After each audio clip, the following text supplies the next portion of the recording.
ભરૂચમાં અઢી સૈકાથી પણ વધુ પૌરાણિક પરંપરા મુજબ દિવાસાના દિવસે શહેરના ભોયવાડમાં મેઘરાજાની 5.5 ફૂટ ઊંચી પ્રતિમાનું શાસ્ત્રોક્ત વિધિ સાથે શ્રદ્ધાભેર સ્થાપન કરાયું છે, જેનું આગવું પરંપરા મુજબ તિથિ અનુસાર પૂર્ણ શણગાર કરાયો છે।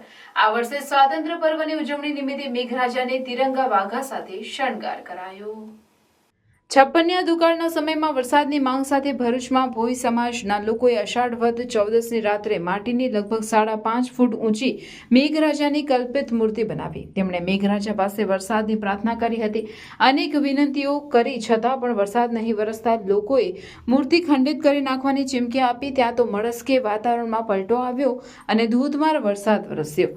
અઢી સૈકાથી પણ વધુ પુરાણી અષાઢ વદ 14ની રાત્રે મેઘરાજાની પ્રતિમા બનાવી તેની સ્થાપના કરવાની ભરૂચની આગવી સાંસ્કૃતિક પરંપરા ચાલી આવે છે। ભોયવાડ ખાતે પ્રસ્થાપિત માટીની મેઘરાજાની પ્રતિમાને પરંપરા મુજબ શ્રાવણ માસની વિવિધ તિથિએ સમયાંતરે શણગાર કરવામાં આવ્યો।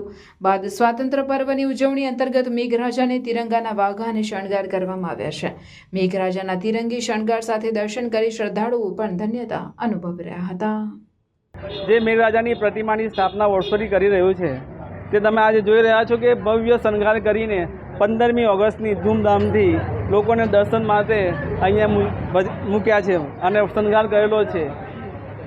શાંત મુદ્રામાં બેઠેલા મેઘરાજાજી જે વર્ષોથી એવું કહેવાય છે ને કે ભાઈ જળ દેવતા, વરસાદનો કોઈ અણસાર નહોતો, એવા સમયે અમારા સમાજના લોકોએ પ્રતિજ્ઞા લીધી હતી અને એ પ્રતિજ્ઞા જે પૂરી થઈ એના અનુસંધાનમાં અમે આ પ્રતિમાની સ્થાપના કરી છે ને આજે પણ આ પ્રતિમા આપ જોઈ રહ્યા છો। શ્રાવણ વદ 7મ 8મ 9મ 10મ ભરૂચમાં ભવ્ય મેળાનું આયોજન થાય છે।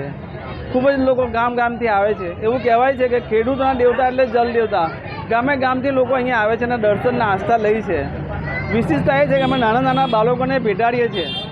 એવું કહેવાય છે કે નાના જે બાળકો ભેટે છે ને આસ્થા અને વિશ્વાસથી એ લોકો અધિક બીમાર જ નથી પડતા, તંદુરસ્ત જ રહી છે અને ગામથી છોકરાઓ અહીંયા આવે છે અને ભેટે છે।